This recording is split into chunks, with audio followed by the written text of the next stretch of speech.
நமது ஜெபம் டிவியில் abundant life. இந்த விசுவாச வாழ்க்கையில ஆண்டவர் இந்த புல்லுள்ள இடங்கள் என்று சொன்னால் உங்க லைஃப் இதுவரைக்கும் மதம் சார்ந்த ஒரு வாழ்க்கையை நமக்கு போயிருச்சு பாருங்க. இந்த புல்லுள்ள இடங்கள் என்று சொன்னால் வசனத்தை உட்கொள்வதும் வசனத்தை உட்கொண்டு வெளிப்பாடுகள் அனுபவமாய் வருவதுதான் புல்லுள்ள இடங்கள். Every Wednesday, Abundant Life program at 7 p.m. Only on Jabam TV. இந்த விசுவாச வாழ்க்கையில ஆண்டவர் இந்த புல்லுள்ள இடங்கள் என்று சொன்னால் உங்க லைஃப் இதுவரைக்கும் மதம் சார்ந்த ஒரு வாழ்க்கையை நமக்கு போயிருச்சு பாருங்க. கிறிஸ்தவம் என்ற மதத்தின் சார்பாய் சபையில் இப்படி சபை அப்படி, இந்த சபை அந்த சபை, டினாமினேஷன் சண்டை, அந்த சண்டை இந்த சண்டை, செக்ரட்டரி சண்டை, இந்த சண்டை, ட்ரெஷரர் சண்டை, இந்த மாதிரிலாம் போய் இந்த புல்லுள்ள இடங்கள் என்று சொன்னால் வசனத்தை உட்கொள்வதும் வசனத்தை உட்கொண்டு வெளிப்பாடுகள் அனுபவமாய் வருவதுதான் புல்லுள்ள இடங்கள். ஆண்டு சொல்லி நீ உன் காதை திருகி வசனத்தின் ஆழங்களுக்கு உன்னை கொண்டு போவேன். புல்லுள்ள இடங்கள் நீ மேய்ந்த பிறகு அமர்ந்த தண்ணீர். அதாவது ஃபர்ஸ்ட் நல்லா கட்டுன்னு கட்டிடுவோம். கட்டின பிறகு ஒரு தூக்கம் வரும் பாருங்க. இப்போ வரக்கூடாது யாருக்கும். ஒரு தூக்கம் வரும் பாருங்க சாப்பிட்ட பிறகு. அது எத்தனை பேர், நான் சின்ன வயசுல ஃபெலிஷியா ஃபெட்ரி இருக்கும்போது இன்னும் எல்லாம் பெரியவங்களும் தூங்கினே இருக்கிறாங்க. கோபமாக வரும் சண்டே. ஆனால் எனக்கு இப்போ அதே அனுபவத்துக்குள்ள போகும்போது இப்படி தான் தூங்குறாங்களோ சாப்பிட்ட பிறகு அப்படின்ற மாதிரி இருக்கும். அப்போ ஆண்டு சொல்ற, நீ என்னுடைய வார்த்தையை உட்கொண்ட பிறகு வெளிப்பாடு உன்னை நகர செய்த பிறகு எப்படி சொல்லலாம்னா, சில டைம்ல வெளிப்பாடு உள்ள வந்துருச்சுன்னா இந்த போதையில் இருப்பாங்க பார்த்தீங்களா, உங்களுக்கு புரியாது. நாடா இந்த அளவுக்கா கத்த உன் கையை நான் பிடிச்சி உன்னைய கொண்டு போய் என்னை எப்படி நீ அனுபவிக்க போறன்ற அமர்ந்த தண்ணீர்களை உனக்கு நான் கொண்டு வருவேன். போதும், மதத்தை சார்ந்த ஒரு சபையானது போதும். இது செய்தியை கேட்டீங்களா? நம்ம சபையுடைய அடித்தள தரிசனமே சபை எழுப்புதலுக்கு நேராகி போகணும். நீங்களாம் போய் மேனிஃபெஸ்ட் ஆகணும். நீங்களாம் ஊழியம் செய்யணும். உங்கள் மூலியமா இயேசு இதுதான் நான் காலங்காலமாக பிரசங்கம் பண்ணிக்கிட்டு இருக்கிறேன். கடந்த 5 வருடங்களாக இந்த சபையில் அதுதான் பிரசங்கம். எப்படி தோசையை திருப்பி போட்டாலும் அங்கே தான் வந்து முடிச்சிருவேன். நான் ஜபம், ஆண்டர் பிரசனம், அவர் பிரின்சிபல், அவர் பரிசுத்தம், இதெல்லாம் முடிப்பேன் பாருங்க. அவர் சொன்னார், இந்தியாவுடைய எழுப்புதல் இந்த திருச்சபை இல்லாமல் அது முடியாது. நல்லா ஆமேன் கைத்தட்டு வரன்னு நினைச்சேன். இந்தியாவுடைய எழுப்புதல் இந்த திருச்சபை இல்லாமல் அது சாத்தியம் இல்லையா? That was a prophecy because that is my vision. அதுதான் நம்முடைய தரிசனம். நீங்கள் எழுந்து போக வேண்டும். உங்களை பார்க்கிறவர்கள் இயேசுவை பார்க்க வேண்டும். People who see, they should see Jesus inside of you. நான் சொன்ன மைக்ரோஃபோன் 2 நாள் தான் வேலை செய்யும். திங்கள் முதல் ஞாயிறு வரை நீங்க தான் microphone. You are the mic. You need to preach about Jesus. Live like God. தேவனை போல் வாழ்ந்து காட்டுகிற ஒரு வாழ்க்கை, ராஜ்யத்தின் பிள்ளைகளாய். பரவாயில்ல, நம்ம அமர்ந்த தண்ணீரை அனுபவிக்காம சுவிசேஷம் வெளியே போவார். நான் புல்லுள்ள இடங்களில் வசனத்தை நமக்கு இப்போ எப்படி மாறணும்னா, ஆண்டுகிட்ட ஜெபம் பண்ணுறேங்க, எங்கள் ஜனங்க வசனத்தின் மேலே கொஞ்சம் பைத்தியமாக மாறிடணும் ஆண்டவர். ஆமீன். அப்படின்னா வெளிப்பாடு ஐயோ இந்த சின்ன வசனம் இவ்வளோ வெளிப்பாடா இப்படியா, அதாவது ஐ ஓப்பனிங்காக நமக்கு மாறணும் பாருங்க. மதத்தை விட்டு நாம் வெளியே வர வேண்டும். இல்லை இந்த திருச்சபைக்கு உங்களை நிறைய பேர் கேள்வி கேட்கலாம், கல்றா இருக்கா, கல்யாணம்லாம் பண்ணி வைப்பாங்களா? வாழ்க்கை திருச்சபை என்பது 2 காரியத்தில் இல்லை, அதுக்கும் மேலே. ஆமேன். எங்களுக்கு மண்ணில் புதைக்க சொல்லி தரல, மண்ணில் இருந்து எப்படி வெளியே வருந்தது எங்கள் சபை கற்றுக் கொடுக்குதுன்னு சொல்லுங்க. ஹல்லேலூயா. மண்ணுக்குள்ளே போகிறதுக்கு எவ்வளோ நாள் இருக்குது, அது முக்கியமே கிடையாது. இப்போது நான் ஓட்டத்தை முடிக்கிற முன்னாலேயே எத்தனை பேரை இயேசுவுக்காக எழுப்ப போகிறேன், எத்தனை தலைமுறைகள் அவருக்காக எழுப்ப போகிறது. அதுதான் ராஜ்யத்தின் பிள்ளைகளுடைய மைண்ட் செட். ஆமேன். வரலையே, நீங்கள் பார்க்குறத பார்த்தா எனக்கு பயமாக இருக்குது. ஆமேன். This church is not a religious church. I don't care where people take it or not. I don't preach religious things here. நான் ராஜ்யத்தை பிரசங்கிக்க விரும்புகிறேன். இது மதத்தை சார்ந்த, டினாமினேஷன் சார்ந்த ஒரு சபை அல்ல. இந்தியாவின் எழுப்புதலுக்கு மிகப்பெரிய தூணாய் நிற்க போகிற திருச்சபையாய் தேவன் நம்மை மாற்ற போகிற நல்ல கரங்களை தட்டி எதமே நம்புறீங்க? தமிழ்நாடுடைய எழுப்புதலுக்கு நீங்களாம் ஒரு பங்காளர்களாக இருப்பீங்க. நல்லா சிரிச்சு நீங்கள் பயமாக இருக்கு. எட்வின்லாம் சிரிக்கவே மாட்டேன், நல்லா சிரி. மனோஜ் சரி. இந்தியாவுக்கு ஒரு மிகப்பெரிய எழுப்புதலை கொண்டு வருவதற்கு நாம் ஒரு முக்கிய பங்காளர்களாக இருக்க போகிறோம். அடிக்கடி சொன்னோம் பாருங்க, என் திருச்சபை சத்தியத்தின் திருச்சபையாக இருக்கணும். இப்போ the Bible says புல்லுள்ள இடங்களில் என்று சொன்னால் வார்த்தையை ஒரு மாதிரி போயிடணும் பாருங்க. நம்ம வெளிப்பாடு கொடுங்க. ஏன்னா வெளிப்பாடு இல்லாத கிறிஸ்தவ வாழ்க்கை நகராது. வாக்குதத்தம் உள்ள கிறிஸ்தவர்கள் வேறு. இன்னும் வாக்குதத்தம், இன்னும் வாக்குதத்தம். சரி, எத்தனை வாக்குதத்தை பெற்று எத்தனை வாக்குதத்தம் நடந்துச்சு நம்ம வாழ்க்கையில்? God is not a God of only promises, but He is also God of revelations. ஒரு வாக்குதத்தம் வந்து அந்த வாக்குதத்தின் வெளிப்பாடு என் மண்டையை புரட்டணும் பாருங்க. ஆமென். ரொம்ப படிப்பாளிலாம் புக்கை புரட்டி புரட்டி புரட்டி புரட்டி படிப்பாங்க பாருங்க. அந்த மாதிரி பைபிளை அலசி ஆராயணும் பாருங்க. மற்றவர்களை குற்றப்படுத்த அல்ல, அந்த வெளிச்சம் என் கண்ணுக்கு வரணும். நான் வரும்போது காரை ஓட்டிட்டு வரும்போது சொல்லிக்கிட்டான், திடீர்னு ஒரு வார்த்தை ஆண்டவன் கொடுத்தாரு. இது வரைக்கும் எனக்கு கொடுக்கலாம், நீ கொடுத்தா டே இனி நீ கோடிகளை ஹேண்டில் பண்ணுவேன்னு நம்பிடாண்டார். திடீர்னு சொன்னார் காரை ஓட்டு வரும்போது, நீ கோடியை ஹேண்டில் பண்ணுவேன்னு நம்பிடாண்டார். ஆண்டவர் சொன்ன ஆமென். ஆண்டவர் சொன்ன நீ நம்பாததான் உன் பிரச்சனை. Because still you are stuck with your reality. உன் நடைமுறையை நீ பிடித்துக் கொண்டிருக்கிறாய். நடைமுறையை விடு, அசாத்தியத்துக்குள்ள வா.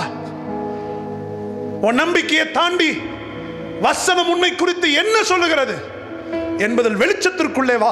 ராஜ்யம் உன்னை எவ்வளமாய் பார்க்கிறது வெளிச்சத்துக்குள்ளே வா. நான் முடிவு பண்ணிட்டேன், கர்த்தர் நம்ம நான் அப்படி போறேன்னா உங்களையும் கர்த்தர் கொண்டு வருவார். ஏன்னா நம்மளை பார்க்குற 4 பேரை சொல்லணும், என்னங்க நீங்கள் உங்கள் மூஞ்சை பார்த்தா தக்க தக்க தக்கன்னு எம்ஜிஆர் மாதிரி மின்றீங்கன்னு சொல்லக்கூடாது. உங்கள் மூஞ்சை பார்த்தா தேவ மகிமை இருக்குன்னு சொல்லணும். பக்கத்தில் மூஞ்சை பாருங்கள், எதாவது தெரிதா பாருங்கள். எனக்கு தெரியுது நிறைய பேர் மூஞ்சை பார்க்கும்போது. ஆமென், சத்தம் ஒரு ஆமென். அப்போ முதல் காரியம், வசனத்தை புல்லுள்ள இடங்கள் மேய்வது போல நான் ஆண்டவருடைய வார்த்தையின் வெளிப்பாடுக்குள்ளே ஒரு பைத்தியக்காரனை போல. நேற்று ஸ்கிட்டு போட்டாங்க பார்த்தீங்களா? ஒவ்வொருத்தரும் ஒவ்வொரு பைத்தியமாக இருந்தாங்க. ஒருத்தவங்க காசுப்பு, ஒருத்தர் மொபைல் பைத்தியம், வேற சிஸ்டர் சாப்பாடு, அப்புறம் பியூட்டி, சிஸ்டர் வந்து பணம். 5 விதமான பைத்தியங்களை பார்த்தோம். ஸ்கிட்டில் நடந்ததை சொல்கிறேன், உங்களை யாரையும் சொல்லலை. 5 விதமான உலக பைத்தியங்களை பார்த்தோம். சிரிக்கிறோம், நம்மளும் அதில் கனெக்டடாக இருக்கிறோம். What we are after today, நம்ம இல்லைன்னு சொல்லுவோம், ஆனால் கொஞ்சம் உள்ளே போய் தொடச்சி பாருங்களேன், அதில் உள்ள 2 காலு கையில் இப்படி இருக்கும். ஆண்டவர் சொல்கிறார், என்றைக்கு நீ என் வார்த்தையின் மீது பைத்தியமாய் மாறுகிறாயோ, என் வார்த்தை உனக்கு வெளிப்பாடுகளை மேய்ச்சல்களை கொடுத்தால் அமர்ந்த தண்ணீர் உன் வாழ்க்கையாய் மாறும். ஹல்லேலூயா. எத்தனை பேருக்கு இந்த லைஃப் வேணும் பாருங்க. ஆமென். இதான் நம்ம லைஃப். வார்த்தை தான் வெளிச்சத்தை கொண்டு. ஸோ நீங்கள் ஜெபிக்கும் போது பர்சனலாக இப்போ ராஜ்யத்தை குறித்து நம்ம தியானிக்கிறோம். ஆண்டவரே எங்களுக்கு வெளிப்பாடு வேண்டும், வெளிப்பாடு எங்களை நகர வைக்க வேண்டும். நான் நகரணும். நம்ம இதற்கு எப்படி நகரணும்? ரெடிமான சோதரம் அது சோதரம் வாழ்க்கை மாதிரி சோதரம். இனிமேல் அது இல்லை, அதுக்கும் மேலே போயிட்டோம். இப்போ ஆண்டவரே நான் உங்களோட நகர்ந்தா நன்மையும் கிருபையும் என் கூட நகரும். நான் சொல்கிறேன், புரிஞ்சுக்கிட்டீங்களா? இப்போ நான் கோடியை ஹேண்டில் பண்ணுறேன்னு சொன்ன ஒரு மேட்ரு என்னன்னா, நான் இன்னும் அவரோட ஆழமாக நடக்க நடக்க என்னால் முடியாதுன்னு நான் நம்புறத கர்த்தர் அதை என் கூட நடக்க செய்வார். What I think that I cannot do, the Lord's revelation will make that particular thing to follow me. Now that's the power of the Almighty. அதுதான் தேவனுடைய வல்லமை. சவால் நிறைந்த ஒரு வாழ்க்கை. ஒரு ஆமென். ராஜ்யம்னாலே சவால் விடுகிறவர்கள். கொஞ்சம் சவால் விடுகிற மூஞ்ச காட்டுங்க பார்க்கலாம். எங்க பாஸ்டர் டெய்லி திங்கள் முதல் ஞாயிறு வரை தினம்தோறும் மதியம் 2 மணிக்குன்ற மாதிரி ஒரே நம்மளை பிசாசு ஒரு ஃப்ரை பண்ணிக்கிட்டே இருக்கிறான். Time has come church. நம்ம சர்ச்சை ரெடி பண்ண நன்மைலாம் இல்லை, அதற்கும் மேலே நாம் அவருடன் நகர்ந்தால் நன்மையும் கிருபையும் என்னோடு கூட சேர்ந்து நகரும். ஆமென். மதத்தையும் தாண்டோம், விசுவாசம் என்ற வார்த்தையும் தாண்டி ஜெயம் கொள்ளவர்களாகி போகிறோம். பார்த்தீங்கன்னா சுகந்தரிப்போம் என்ற வார்த்தை ஸ்டேஜில் இருந்து வந்தது பாருங்க. அதுதான் அந்த வேர்டை பிடிச்சிருக்கணும். அப்போ எவ்வளோ பவர்ஃபுல் வேர்டு பாருங்க. அவருக்கு நம்ம ப்ராஃபிட்டிங் வேர்டெலாம் தெரியாது. But again God is reconfirming. That means church alert. சபை அலர்ட்டா இருங்க. என்ன நடந்தாலும் நான் சுகந்தரிப்பேன். ஹல்லேலூயா. பக்கத்துல பார்த்து சொல்லுங்க, வார்த்தை, வெளிப்பாடு, இதுதான் லைஃப். ஆமென். அது வரைக்கும் கொஞ்சம் ஸ்ட்ரகிள் தான். ஏன்னா நம்ம சாதாரண கேட்கலையே, ஏதோ ஆண்டவர் இந்த வருஷம் ரெட்டி பண்ணணுமா குத்திங்கன்னா போதும்ன்றது கேட்குறோம். நம்ம அப்படியா கேட்குறோம்? யாக்கோபு ஜெபம் பண்ணானா, நீங்க என்ன ஆசீர்வதிக்கிற ஒழிய நான் உம்மை. கொஞ்சம் யோசிச்சு பார்த்தேன். என்னன்னா, தேவன் அந்த இடத்துல அவன்கிட்ட சொல்றாராம். அப்படி யோசிச்சு பார்த்தேன், அப்பா ஆண்டவரை எந்த நேரத்தில் தேடணும்? அதிகாலையில் தேடணும், ஒரு சில டைம்ல இருக்கு. ஆனால் இவன் யாக்கோபு முழுவதும் தேவனோட கூட போராடிக்கிட்டே இருந்தானா. ஆண்டவர் சொல்றான், நான் கிளம்புறேன்னாராம். அப்படின்னா என்ன அர்த்தம்? என் டைம் முடிஞ்சிருச்சு. என் டைம் முடிஞ்சிருச்சுன்னா, நான் உன்னை தேடணும்னு சொல்ற ஸ்கெடியூல் டைம் முடிஞ்சிருச்சு. அதுக்கு மேலேயும் நீ என்னைய தேடிட்ட, நான் கிளம்புறேன். அவன் சொன்னா, என் டைம் முடிஞ்சாலும் உண்மை நான் விடுவதில்லை. நான் சொல்ல எத்தனை பேருக்கு புரியுது? ஆண்டவரே இவ்வளோ டைம் நீ தேடணும்னு சொன்ன ஸ்கெடியூலை யாக்கோபு உடைக்கிறேன். நான் சொல்ல பாயிண்ட் புரிஞ்சுக்கிட்டேன் உங்களுக்கு. ஆண்டு சொல்லலாம், டைம் ஆயிடுச்சு நான் கிளம்புறேன் சொன்னா, அதெல்லாம் விட மாட்டேன் உங்களை. எப்படி இருக்கு பாருங்க ஜப வாழ்க்கை, எப்படி இருக்கு பாருங்க. ஆண்டு சொல்லப்பா, time is up, I need to go. No no no no, I will not leave you. நீங்க கொடுத்த நேரத்துக்கு மேலேயும் உங்களை தேடுவேன். ஏன்னா உங்களால தான் என் வாழ்க்கை மாறும். நான் சொல்றேன், எத்தனை பேர் புரிஞ்சுக்கிறீங்க? பக்கத்தை பார்த்து சொல்லுங்க, உங்க டைம் ஸ்கெடியூலையே கர்த்தர் உடைப்பார். ஒரு நல்ல ஆமென். புரிஞ்சுக்கிட்டீங்களா ஏன் யாக்கோபு அப்படி ஜெபம் பண்ணாருன்னு? உங்களை போக விட ஆண்டவரே, I will not leave you. Why? Even my schedules, what time you gave. ஆண்டவருக்கே ஆச்சரியமாயிடுச்சு. இப்போ நான் கொடுத்த டைம் விட அதிகமாக ஜெபம் பண்ணுறான் பையன். நான் கொடுக்குற ஸ்கெடியூலை விட அதிகமாக நீ ஓட்டிலாம் ஓவராக பார்க்குறேன். யோசிப்பாங்க, சண்டே நிறைய பேர் ஓட்டி பார்ப்பாங்க, எங்கெங்கேயோ ஓட்டி பார்க்குறாங்க. ஆனால் அந்த ஃபஸ்ட்டு ஓட்டி கொண்டு வந்ததே நம்ம யாக்கோபு தான். உங்களை போக விடமாட்டேன். என் டைமை நான் மிஞ்சினாலும் சரி, நீங்கள் என்னை ஆசீர்வதிக்க ஒழிய நான் உம்மை. இன்னைக்கு சபை அப்படி மாற வேண்டும். ரெட்டி பண்ணணுமெல்லாம் வேண்டாம், அதுக்கும் மேலே. பக்கத்தை சொல்லுங்க, அதுக்கும் மேலே. ஹல்லேலூயா, ஹல்லேலூயா. ஸோ அப்போ பாருங்க, வார்த்தையுடைய revelation, புல்லுள்ள green pastures is all about the word and the revelation of God. Then God gives you an experience with him. அவரோடு கூட இருக்கிற அனுபவங்கள் தொடர்கிறது. நல்ல ஒரு ஆமென். அப்போ இந்த அனுபவத்துக்கு அப்புறம் தேவன் கொடுக்கிற ஒரு மைண்ட் செட் என்னன்னா, kingdom mind set. The first thing, he will strain அப்படின்னு சொன்னா, நம்ம வடிகட்டி இருக்கு பார்த்தீங்களா? வடிகட்டி எதற்கு வடிகட்டி யூஸ் பண்ணுவீங்க டெய்லி காலில்? சில பேர் எனக்கு ஆடை வேணாம், ஆடை இல்லாமல், சில பேர் ஆடை, சில பேர் அந்த ஃபில்டர் தேவை பாருங்க.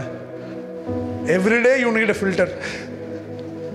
ஆண்டவர் சொல்ற, the first thing, என்னைக்கு வசனம் உள்ள ரெவலேஷன் போத, first thing, God will filter your mind by the kingdom mindset.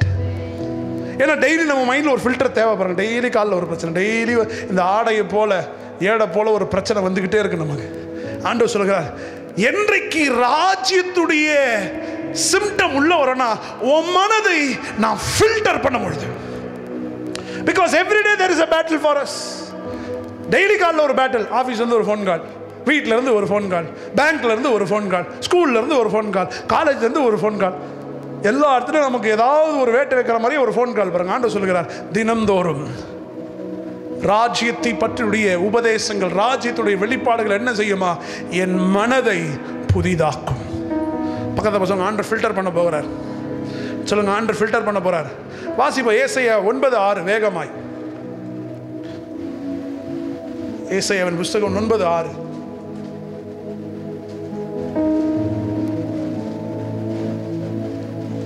நமக்கு ஒரு பாலகன் பிறந்தார், நமக்கு ஒரு குமாரன் கொடுக்கப்பட்டார்,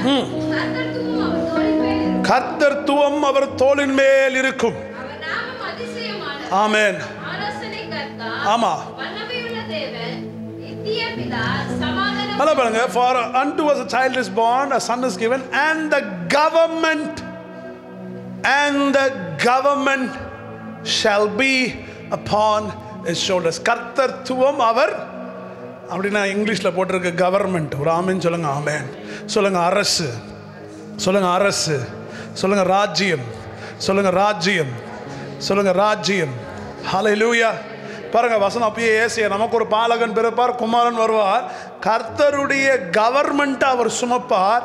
அந்த கவர்மெண்ட்டுக்குரிய பார்ட்டேக்கர்ஸா நீங்களும் நானும் மாறும் பொழுது இந்த உலகத்தில் ராஜ்யம் வெளிப்படுகிறது. நல்ல ஒரு ஆமேன். அடுத்த வசனத்தை வாசிமா. செக்கரியா எழுதின புத்தகம் 14ஆம் அதிகாரம் 9ஆம் வசனத்தை வாசிங்க.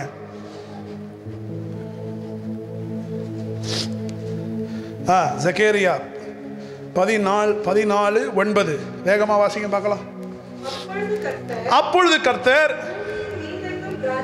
ஓ பூமி எங்கும் ராஜாவாய் இருப்பார். Oh, and the Lord shall be the king over all the earth. கடந்த மாதங்கள்லாம் கிங்னா என்ன, லார்ட்ஷிப் பற்றி நம்ம பேச பாருங்க. அடுத்த வருஷம் நமக்கு ரெஃபரன்ஸ் எவ்வளோ இருக்கு பாருங்க. கர்த்தர் பூமி எங்கும் ராஜாவா இருப்பார். எங்கேயா? பூமி எங்கும். நேற்று மெசேஜ் சொன்னார் பார்த்தீங்களா? அந்த 4 பேர் இல்லாம ஆண்டவரால இயேசுவாலேயே வேலை செய்ய முடியாதான். ஆதாம் இல்லாம பூமியில் பிதாவால வேலை செய்ய முடியாது. மோசே இல்லாம மோசே கிட்ட போய் கேட்கிறாராம் சஜஷன். இது சொன்னார் பாருங்க. அப்போ ஆண்டவர் பூமி எங்கும் ராஜாவா இருக்க வேண்டும் என்று சொன்னால் பூமியில் உள்ள சபை ராஜ்யத்தை குறித்தான பிரசங்கத்தை பிரசங்கித்தால் தான் அவர் ராஜாவாய் அமர முடியும். ஒரு கிங்கை உள்ள கொண்டு வரணும்னா கிங்கோட பிள்ளை வேலை செய்யணும். நான் சொல்றது புரியுதுங்களா உங்களுக்கு? How many we can understand? If king has to reign on the earth, the king's children has to work for the king. நீங்க சொல்றேன், நீங்க இல்லாம அவரால் ஒன்றும் செய்ய முடியாது. கேட்க கஷ்டமாக இருந்தால் உண்மை. கேட்க கஷ்டமாக இருந்தாலும் அதுதான் உண்மை. நான் சொல்கிறேன் எதுவுமே புரிஞ்சுக்கிறீங்க. நான் பாஸ்டர் சொல்கிறீங்க அவர் நம்ம யார் தூசி அப்படின்னா நம்ம மறைஞ்சு போயிடுவோம். அவர் சொல்கிறாரா நீ இல்லாமல் என்னால் வேலை செய்ய முடியாது. நேற்று அவர் சொன்ன எக்ஸாம்பிள் பாருங்க. மோசை இருக்கிறான். மோசஸ் நான் கொலை பண்ணிட்டுமா, மோசஸ் ரொம்ப பேசலாம், அவன் போட்டு தள்ளிட்டுமா அவனை அப்படின்னு கேட்குறாரான். கீழ்ப்படியவே மாட்டான், போட்டுருமா. ஆண்டவரே அதெல்லாம் நீங்கள் செய்யாதீங்க ஆண்டவரே. இவன் யார்? ராஜாவுக்கு கட்டளை கூட. ஆனால் ராஜா கேட்குறாரான் சரிப்பா உன் மூஞ்சிக்காக போகிறேன், ஆனால் திருப்பி போட்டு தள்ளிட்டு வேண்டாம். வேணாம் வேணாம் வேணாம் வேணாம் போடாதீங்க போடாதீங்க. யார் இந்த மோசே? கொலைகாரன், திக்குவாய். இவர் சொல்லி அவர் கேட்கிறாராம். அதான் சொல்றேன், நீங்க வெளிப்பாட பிடிச்சிட்டீங்கன்னா உங்க மனது தினம்தோறும் ஃபில்டர் ஆயிட்டே இருக்கும்னா நீங்க சொல்றத ஆண்டவர் கேட்க ஆரம்பிப்பார். நீங்க இல்லாம அவரால் ஐயா காட்வின் இல்லாமல் சில வேலை நடக்காது. ஆண்டவர் அவர் மேலே வச்சிருக்க தரிசனம். ஆண்டி ஜெசிந்தா மீதும் சிஸ்டர் நித்யா இருக்கிறாங்க. அவங்க இல்லாமல் சில காலத்தை ஆண்டவரால் செய்ய முடியாது. ஏன்? நான் இல்லாமல் அவரால் சில. நான் யார்? ஐயா சுரேஷ் இல்லாமல் சில காரியத்தை ஆண்டவரால் செய்ய முடியாது. ஏன்? ஸ்மித் இல்லாமலே ஆண்டவர் சில வேலையை செய்ய முடியாது. கேட்க எப்படி இருக்கு உங்களுக்கு? ஆனால் இதான் சத்தியம். இதை தான் நம்ம ஆளுங்க பரிசு சதவீதத்தை ஏற்றுக்கொள்ள. நான் தேவகுமாரன். யார்? நீயா? நீயா தேவகுமாரன்? நீ யார் பாவங்களை மன்னிக்க? கேட்டானா கேள்வி. அது அன்னிலிருந்து தொடங்கி இன்னைக்கு வரைக்கும் போயிட்டு இருக்கு. I'm telling you, the Bible says கர்த்தர் ராஜாவா இருப்பார் பூமி எங்கும். அதுக்கு நம்ம வேலை செய்யணும். What work are we doing every day? Am I bringing the kingdom on earth at least in my life? ஆமா, நான் அடுத்தவங்களுக்கு சாட்சியா இருக்குது. ரெண்டாவது, முதல்ல நான் சாட்சியா இருக்குன்னு தான் இங்க கேள்வி. நான் சொல்ல எத்தனை பேர் புரிஞ்சுக்கிறீங்க? இல்லை சும்மா ஒரு எக்ஸாம்பிள். ஏமா சர்ச்சுக்கு வரல? வயிற்று வலி. என்னாச்சு? கால் வலி, அப்புறம் தலைவலி. ஏதாவது ஒரு வலி வந்துக்கிட்டே இருக்கு நமக்கு பாடியில். சரி, தலை வலி வந்ததே, திங்கக்கிழமை வேலைக்கு போனேன், அது போனேன். உன்னால நொண்டி நொண்டி தான் போனியே, மற்ற வேலை செஞ்சியா? இல்லை, எக்ஸாம்பிளுக்கு சொன்னேன். மற்ற வேலைலாம் செஞ்சேன். ஆனால் என் சபைக்கு முடியல. நம்ம ஆண்டவர் தானே, என் வழியை புரிஞ்சிக்க மாட்டாரா? நல்லா புரிஞ்சுக்கிறார் நீ யாருன்னு. வயிற்று வலி, தலைவலி, அந்த வலி, வயிற்று போக்கு, இதெல்லாம் பண்ணும்போது மற்ற வேலைகளை என்னால் ஃபங்க்ஷன் செய்ய முடியும் போது நான் அவருக்காக செய்ய வேண்டிய கனிகளை நிறுத்தி வைத்திருக்கிறேன். அதனாலதான் சில காரியம் உள்ள வரல. நான் சொல்றேன், மேட்டர் புரியுதா உங்களுக்கு? When I can do in all my pains, I can do all the work for the world. So the king is asking a question, what about me? Amen. பக்கத்துல பசங்க, உங்க மேல வச்ச தரிசனத்தை நீங்களே லீவ் போட்டு கெடுத்துறாதீங்க. நான் சொல்றது புரியுதுங்களா? Leave it's not only about church. உங்க மேல விடப்பட்ட தரிசனங்கள், கடமைகளை எந்த காரணமும் சொல்லாதீங்க. The ball is on your court. 6 அடிக்க முடிஞ்சா 6 அடிங்க. விக்கெட் ஆக போறீங்கன்னா விக்கெட் ஆயிடுங்க. அது உங்கள்கிட்ட தான் இருக்கு. நான் சொல்றது புரியுதுங்களா? அவுட் ஆகணும், டட்டால்னு ஒரே விக்கெட் தூக்கிடலாம், 3 ஸ்டெம்பு காலி. இல்லை ஆண்டவரே, நான் டிஃபெண்ட் பண்ணுவேன், நான் எதிர்த்து நிற்பேன், பிசாசுடைய தந்திரங்களுக்கு விடமாட்டேன், என்மேல் விடப்பட்ட கடமைகளை நான் நிச்சயமாக செய்வேன். அதைத்தான் ஆண்டவர் கேட்கிறார். If king has to reign the earth, what is the purpose of the church on earth? சபையுடைய தரிசனம் என்ன? ராஜாவுக்கு பணி செய்வது தானே. அப்ப மனது புதிதாக வேண்டும், தினந்தோறும் மனது புதிதாக. நான் ராஜ்யத்தின் பிள்ளை, ராஜ்யத்தின் பிள்ளை. இத்தனை நெருக்கம் நான் எழுந்து நிற்பேன், என் ஊழியம் நிற்காது, நான் ஆண்டவருக்காக செய்வேன், ஆண்டவருக்காக காரியத்தை செய்வேன். உறுதியாய் நிற்கிறவர்களுக்கு பரலோகம் மிகப்பெரிய அங்கீகாரத்தை கொடுக்கிறது. நான் சொல்ற எத்தனை பேர் புரிஞ்சுக்கிறீங்க? Today Christian life, many reasons are stopping us from God. நீங்க நல்லா உங்களே யோசிச்சு பாருங்களேன். நம்ம லைஃப் என்னையும் சேர்த்துக்கிறேன், ஸ்பிரிச்சுவாலிட்டிக்கு நிறைய ரீசன் நம்ம வச்சிருக்கோம். I am busy, I have this responsibility, that responsibility, but for your work, உங்க வேலை செய்யும்போது யோசிச்சு பாருங்களேன். வீட்டில் மாவு பாக்கெட் இல்லை, அது மட்டும் கரெக்டாக வாங்கிட்டு நந்து போய் நொண்டி அதை வாங்கிட்டு வந்துடும். ஏன் நைட்டு தோசை தேவையில்ல, மேனேஜர் லீவ் கொடுக்க மாட்டானே, பிரச்சனை இல்லை. ஆனால் அதுவே கிங்டம் பேசிஸ்க்கு வரும்போது ஆண்டவருக்கு மட்டும், as I am suffering from fever, the Lord. நான் அடிக்கடி எங்கள் பிள்ளைங்களுக்கு சொல்லுவேன், என் மனைவிக்கு சொல்லுவேன், வீட்டில் கோபமாக திட்டமாக நிறைய பேருக்கு சொல்லுவேங்க, நீ வந்து மண்டையை போடுறா, சர்ச்சுக்குள்ளே வந்து மண்டையை போட்டு நான் பார்த்துக்கிறேன், உன்னைய நான் பார்த்துக்கிறேன். ஆமென். உள்ளே வந்துடு, நான் பார்த்துக்கிறேன், உன்னை எல்லாம் டேக் கேர் பண்ணி நானே சிலுவை நட்டிடுறேன் மண்டையில். உன் உயிர் போனாலும் இயேசுவுக்காக போட்டோம். ஆமென். அதான் பவுல் சொல்கிறார், கிறிஸ்துவின் அன்பை விட்டு என்னை பிரிப்பவன் யார்? ராஜ்யத்தின் அன்பை விட்டு, அதான் அதுக்கு மீனிங், ராஜ்யத்துடைய அன்பை விட்டு என்னை பிரிப்பவன். ஹல்லேலூயா. அப்போ ஆண்டவர் ஆளுமை செய்யணும் பூமியை, சபை வேலை செய்யணும். இன்னைக்கு நம்ம இதற்கு எதுக்காக ஓட்டுறோம்? எனக்கு இது வேணும், எனக்கு அது வேணும், அது ஆண்டவர், இது ஆண்டவர் எனக்கு செய்யுங்க. அதான் கிங்டம்ல பாருங்களேன், உங்களுக்காக ப்ரே பண்ணாதீங்க. என்னத்தை குடிப்போம், என்னத்தை உண்போம். 6:31 மத்தேயு 6:31 ஒரு வாட்டி வாசிங்க பார்க்கலாம், டக்குன்னு போடு, தூங்காம வேகமாக போடு. மத்தேயு 6:31 மறுபடியும் நம்ம வாசிக்க போகிறோம். ஆகையால் என்னத்தை உண்போம்? இப்ப 10வது பாஸ்டர், என்னத்தை போய் கறி வாங்குறது, என்னத்தை உடுப்போம் என்று கவலைப்படாதீங்க. ஏன் இவைகள் எல்லாம் அடுத்தது, ஓ யார் நாடுறாங்களா? அஞ்ஞானிகள், ஞானமற்றவர்கள், வெளிப்பாடு இல்லாதவர்கள், ரெவலேஷன் இல்லாதவன், சத்தியம் புரியாதவன் ஜெபிக்கிற ஜெபம். நீ எனக்காக என்ன செய்யற பூலோகத்துல? That is the question from God. So kingdom has to be established by the church. ஆமென். வரலையே? அப்ப பாஸ்டர், நாங்க என்ன சொன்னோம்? திங்கள் முதல் ஞாயிறு வரை உங்க முகத்தை பார்த்தா ராஜ்யம் தெரியணும். கிடைக்கிற ஆப்பர்ச்சுனிட்டி எல்லாம் பயன்படுத்துங்க. இனிமே யாருக்கிட்ட நீங்க ஜாலியா பேசினா கூட எண்டிங் கிங்டமோட முடியுங்க. ஊழியம் அங்கதான் இருக்கு. நமக்கு மைக்ரோஃபோன்லாம் 2 நாள் தான் பாருங்க, ஸ்டேஜ்லாம் 2 நாள் தான். நான் சொன்னேன் 53 நாள் நான் பிரசங்கம் பண்ணா ஒன்றும் நடக்காதீங்க. நான் டெய்லி ஒர்க் பண்ணணும், டெய்லி ஜபத்தில் இருக்கணும், டெய்லி வெளிப்பாடை நோக்கி ஓடணும், டெய்லி இவ்வளோ விஷயத்தை செய்யணும். அப்போதான் சபை வளரும். நான் லேசியாக வீட்டில் உட்காந்து ஜபமே பண்ணாமல், வசனத்தை பார்க்காம, வெளிப்பாடு பண்ணாமல், ஜனங்களுக்காக திறப்பில் நிற்காம, எல்லாருக்காக ஓடாமல் உழைக்காமல் இருந்தால் சபை எப்படி இருக்குமா? பழைய என்ஜின் மாதிரி கிக்கி கிக்கின்னு சத்தம் வரும் பாருங்க. ஆண்டவர் பக்கத்தில் பார்த்து சொல்லுங்க, சத்தம் வந்தால் பத்தாது. சின்ன வயசு ஞாபகம் இருக்கா? வாயிலே பைக் ஓட்டி பார்த்துருங்க, சவுண்டு மட்டும். ஆளு பார்த்தா அங்கேயே இருப்பான். ஏன்னா சவுண்டா. இன்னைக்கு கிறிஸ்தவம் இப்படிதான் ஆயிடுச்சு. சபலபா ரகா யாசா வாசா பூஷா சா பூஷா நல்லா தான் இருக்குது, ஆனா ஆளு நகர்ந்த மாதிரி தெரியல. ஆவியில நகர்ல, வெளிப்பாடுல நகர்ல, வார்த்தையில நகர்ல, இதையும் நகர்ல. ஆனா சத்தம் எப்படி இருக்கான்? அதான் கர்த்தர் சொல்றாரு, எம்பவரிங் திருச்சபையே விழித்திருங்கள்.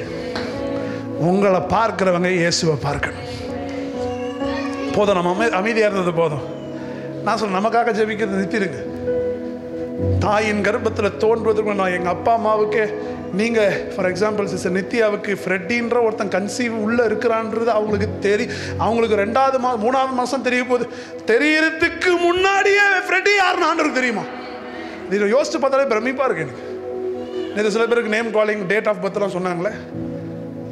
Before you were born you are just அப்படியே அது எப்படி சொல்றது, அது உருவாத்துக்கு முன்னாலே பெயரை சொல்லி அழைத்தாரா?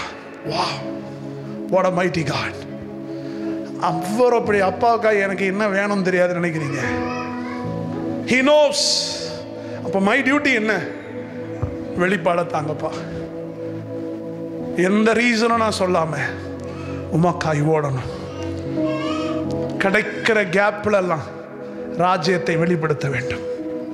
போதும், எனக்கு என்ன நடக்கும்? நான் சொல்ல, எனக்கு என்ன நடக்கும் விட்டுட்டு நம்மளால பூமிக்கு என்ன நடக்கும்? ஐநாவரத்தில் இருக்க இந்த சர்ச்சின் சார்பாக தான் நிறைய சபை இருக்குது. அப்போ இந்த எல்லா சபைகளின் சார்பாக தான் இந்த ஏரியாவே கத்தர் பாதுகாக்கிறார். இப்போ கார்டன் கோல்டன் பிளாஸ் அவருடைய அவங்க 2 பேர் வாழ்கிறதுனால அந்த ஏரியாவே கத்தர் பாதுகாப்பார். நித்தியாக இருக்கிறாங்க எதிர்க்க அவங்களால. இப்போ நீங்கள் இருக்கிற ஏரியா உங்களால் அந்த ஏரியாவே, அப்போ எவ்வளோ பேர் ஆள் நம்ப? அந்த அளவுக்கு நம்ம விசுவாசம் போக மாட்டேங்குது. ஏன்? we have personal battles. பக்கத்தில் பார்த்து சொல்லுங்க, கத்தர் அறிவார்.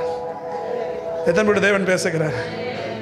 2வது காரியம், கிங்டம் உடைய கல்ச்சரே பார்த்தீங்கன்னா, வாசிங்க மத்தேயு 16:19.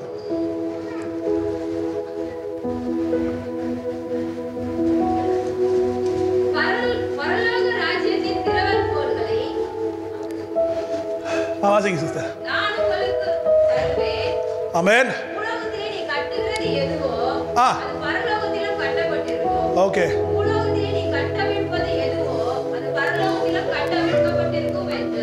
ஓ ஆமென். ஃபெலிஷியா வாமா, சலோ ஃப்ரண்ட்ல வா. ஸோ பரலோகத்தின் திறவுகோலை இங்கிலீஷில் பாருங்க, I will give unto the keys of the kingdom. keys சொல்லுங்க, திறவுகோல் அப்படின்னா சாவி. எதோட சாவியா? பரலோகத்துடைய. சாதாரணமாக படிச்சிட்டோம் இவ்வளோ நாளில். பரலோகத்துடைய சாவியை யார்கிட்ட கொடுக்குறாரா?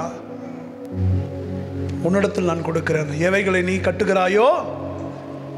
வாவ். அப்படின்னா இப்போ ஸ்டேசின்ற பேர் ஃபெலிஷியாவை கூப்பிட்டு, ஃபெலிஷியா கிட்ட என் பேங்க் லாக்கருடைய கீயை கொடுத்து, இவ்வளோ சின்ன பொண்ணு தான் அவ, கீயை கொடுத்து, ஃபெலிஷியா நீ தான் இனிமேல் பேங்க் லாக்கரை திறக்கணும். நீ எதை எடுக்கிறியோ அதை எடுத்துக்கோ, நீ எதை வைக்கிறியோ அதை வச்சுக்கோ. நீ சொல்கிற கணக்கு தான் இனி பூலோகத்திலையும் பரலோகத்திலும் ஏற்படுத்தப்படும். நல்லா கையை தட்டுங்க பார்க்கலாம். இப்போ இந்த சின்ன பொண்ணுக்கிட்ட சாவியை கொடுத்தா எப்படி இருக்கும் நீங்களா? நான் யோசிப்பீங்க. நான் பாஸ்டர், ஃபெலிஷியாவுக்கு என்ன தெரியும்? மம்மின்னு போக தெரியும், நம்ம கொடுத்தா அவளுக்கு சாப்பிட தெரியும். அவளுக்கு அவ்வளோ பெரிய ரெஸ்பான்சிபிலிட்டிலாம் அவளால் முடியுமா? ஆனால் கர்த்தர் சொல்லுகிறார் முடியும். ஃபெலிஷியா இடத்துல நீங்களும் நானும் இருக்கிறோம். நான் இருக்கிற இடத்துல அப்பா நிற்கிறார். கூப்பிட்டு சொல்கிறான், பரலோகத்தின் திறவுகோலை உன் கையில் தான் கொடுத்துருக்கிறேன். Can you give your bank locker key to your children? உங்கள் பிள்ளைகிட்ட கொடுப்பீங்களா? உங்கள் பேங்க் லாக்கர் கீ, வீட்டு பீரோ கீ கூட கொடுக்க மாட்டோம். ஏன்? தொலைச்சிட்டு வந்து கேட்பான், மம்மி தொலைச்சிட்டேன். வீட்டு சாவியே ஒழுங்காக வச்சுக்க தெரியாது நமக்கு, என்னையும் சேர்த்துக்கிறேன். ஆனால் பைபிள் சொல்லுவோம், பரலோகத்தினுடைய திறவுகோல் உன்கிட்ட கொடுக்குறேன். ஏன்னா உன்னை நான் அவ்வளோ நம்புறேன். ஏன் ரத்தத்தால் பாருங்க, சட்டை கூட ரத்தத்தால் மீட்கப்பட்டிருக்கிறேன். இனியிலிருந்து நீ ராஜ்யத்துக்குரியவள். நல்ல ஒரு ஆமேன். நம்மளை ஆண்டவர் இப்படி தான் வச்சு பேசுகிறாரு. ஆனால் நம்ம தான் அவர்கிட்ட தூரமாக பேசுகிறோம். ஆண்டவரே நான் இங்கே இருக்கிறேன், நான் அவ்வளோ தகுதியெலாம் அப்படி சொன்னால் நீ ரொம்ப நல்லவராகிடுவீங்களா? ஆனால் நம்மளே செல்ஃபாக சொல்கிறோமா, நான் அவ்வளோ நல்ல. நானும் சொல்கிறேன், நீ யாருன்னு எனக்கு தெரியும். உன் கேவலத்தை நான் சொல்லட்டுமா? வேணாம் மரியாதைவா. ஆமென். உட்கார்த்தாங்க. அப்போது பரலோகத்துடைய திறவுகோல், நீ எதை பூமி எவ்வளோ அதிகாரம் எதை பூமியில் கட்டுறியோ அது, எதை கட்டவிழுக்கியோ அதை. ஓ நல்ல ஒரு ஆமேன்னு சொல்லுங்களேன்.